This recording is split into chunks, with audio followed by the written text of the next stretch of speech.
ci wàllum trading ak yooyu noonu nag moom moo ëpp ay clients du ma leen ko nëbb parce que souvent samay abonnés dañ may waxal ci wàllum trading. J'ai toujours dit que man je suis pas un trader professionnel, man je trade pour moi-même, je prends mes risques pour moi-même. En plus internet bi dafa bëri ay ñoo xam dañoo triant te ñoo xam ne xaw ma sax nan laa koy waxee mosoo leen gis vraiment fu ñu leen wanee cours bu trading da ngay toog ñu naan oui je suis un trader j'ai fait ceci cela mosoo leen gis ñu toog ci ordinateur di trade. Am na ay góor am na ay jigéen te ci Sénégal lañ nekk. Risque yi ci wax voilà mun nañ ko tuddee sax man benn côté que ni c'est un peu risqué la ñuy wax quoi mais d'habitude dañuy wax que ni risque ak li nga xamante ni moom moo di business moom moo ànd.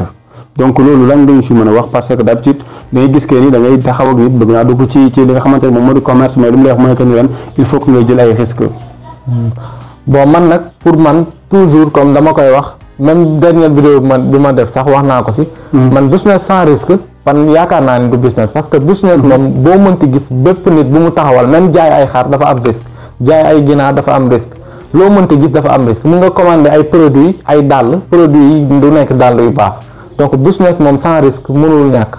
te ku dul jël risque aussi doo mës a progresser parce que boo toogee imaginel yow da ngay préférer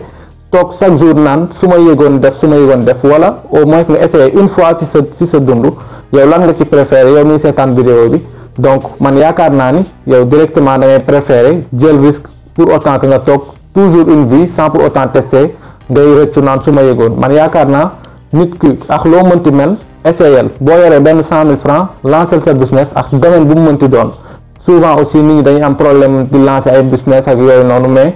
nag lancer leen seen business yi ak looy mën a xalaat. D'accord donc mu mel ni que ni géej nañ ko bu nga def business foog nga jël li nga xamante ni si nii moom moo di ay li nga xamante ni moom moo di risque mais risque tamit mais pas risque la ñuy wax mais waxuñu aussi li nga xamante ni moom moo di parce que bëri dañuy wax que ni risque mais dafay jege un peu triant daf koy xaw a jege des fois parce que da ngay gis nit waxal loolu day def sax yëfu triant mais daf lay wax que ni foog ngay jël risque pour mën a ñeme business bi. waaw loolu dëgg la parce que ñu bëri par exemple ci wàllum trading ak yooyu noonu nag moom moo ëpp ay triant du ma leen ko nëbb parce que souvent samay abonnés dañ may waxal ci wàllum trading. J'ai toujours dit que man je suis pas un trader professionnel, man je trade pour moi-même, je prends mes risques pour moi-même.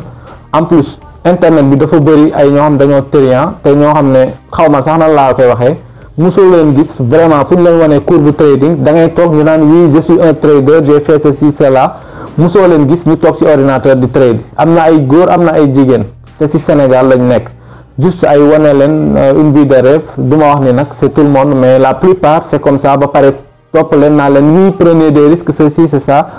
Attention parce que nit ñëpp duñu yamuñu donc am na ñoo xam ne dañuy ñëw pour par exemple faire semblant de vous apprendre des trucs alors que vraiment jàngaluñ leen dara perte loo leen seen xaalis parce que man mii mënoon naa def par exemple ne leen oui venez faire du trading wan leen ay auto ay ordinateur lu ngeen bëgg gis ma wan leen ko juste pour fëkk seen bët après si ginnaaw ma inscrire woon leen si plateforme yoo xam ne da ngeen di def ay trading perte bu ngeen def dama si am ay gain donc nit ñu bëri nag dañ leen di perte loo seen temps te xool ki ngay suivre baax na loolu lépp ci risque la bokk. D'accord donc ñoo ko daal di